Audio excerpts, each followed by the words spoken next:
If the spirit chooses you, it chooses you. And it doesn't matter how much offerings you make. If the spirit doesn't like you, the spirit doesn't like you.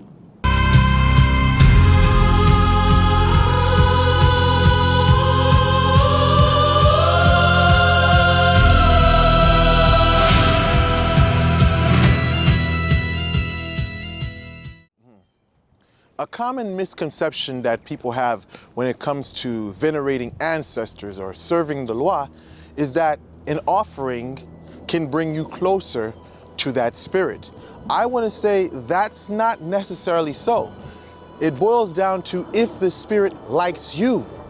There's a difference between being chosen and paying your way. See, many people think that because they get initiated into various religions, that this brings a closer connection between them and the spirit. In a sense, it can work, but ultimately, if the spirit chooses you, it chooses you. And it doesn't matter how much offerings you make. If the spirit doesn't like you, the spirit doesn't like you. It's like an individual trying to buy the affection of a woman. If the woman doesn't like you, yeah, she may accept gifts. Then you may find other women that if they don't like you, they're not going to accept any gifts from you. And this is how the spirit works too. Some people think, well, I want to get into this religion, I want to serve this spirit and this and that. And you find in some situations the spirit may reject those people. They may even go to the lengths of getting initiated, getting all these type of Loi, all these type of spirits to serve. And you find them in the same damsel in distress situation that they were prior to them even serving. Sometimes you may even find them in worse situations. You find that there are people who don't make any offerings whatsoever.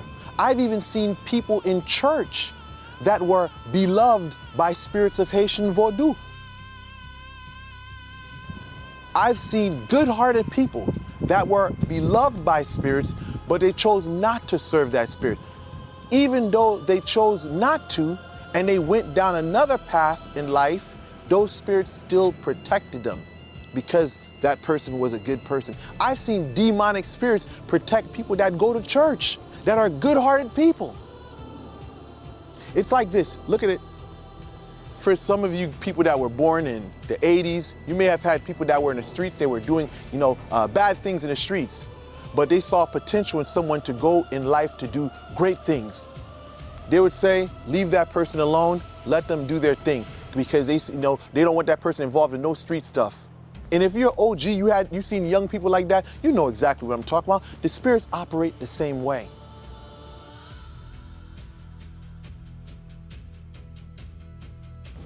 Guilty by association works like this. When a spirit comes, if someone does black magic on you, or you've done some horrendous things to people, when that person sends a spirit, or it could just be the law of karma, the spirits will come after you.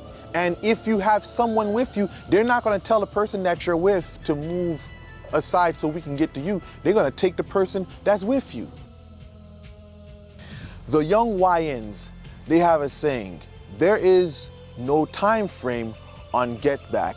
See, this is how black magic works. So there is some truth to what these young kids are saying today.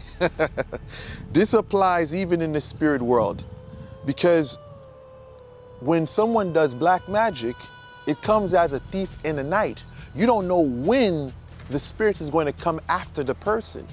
And you don't know how long that spell is going to last on that person.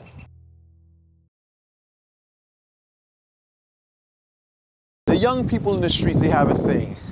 I believe they call them YNs. They say there is no time frame on get back. This is universally true, even in black magic. Because when we're talking about witchcraft, there is no time limit. There is no predetermined time as to when someone does black magic, when it's going to reach that person. You may do a curse today and it hits the person a couple of days later. Some may even reach the person weeks or months later. Some may even take years to hit the person. Not only that, how long will that person endure that type of retaliation? There's no time frame on how long the suffering can be. Werewolves, shapeshifters, lugawus. What is this all about? See, everyone has an animal that they are connected with. And sometimes this animal can reflect what's going on in a person's life. See, in black magic, you find some people that can link a person to an animal. When you hear the statement that, oh, they turn this person into a cat, or they turn this person into a horse, what does this mean?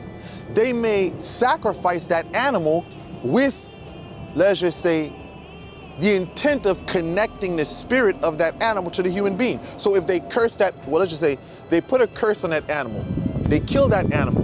The response that happens to that animal, they look forward to it happening to a human being.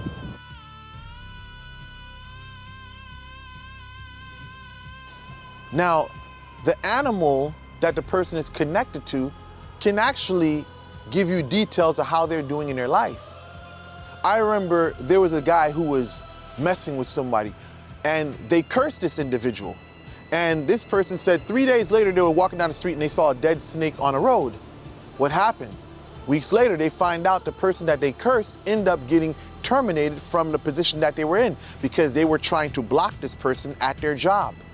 Another example goes, there was a young lady who was driving and she saw a bird hit the windshield of an individual. The bird fell to the side of the ground, wings broken. What happened? The same day, she gets a call from her daughter because she reached out to her daughter after she saw that omen and said, be careful.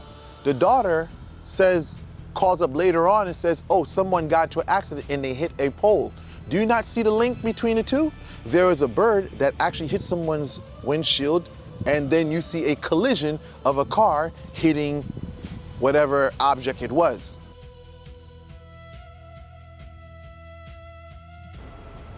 The most vulnerable people when it comes to black magic are women with children, the elderly, and people that are living a reckless life. Why do I say this? See, a woman with children, if she's indulging in black magic, if she messes up, that can fall on her children.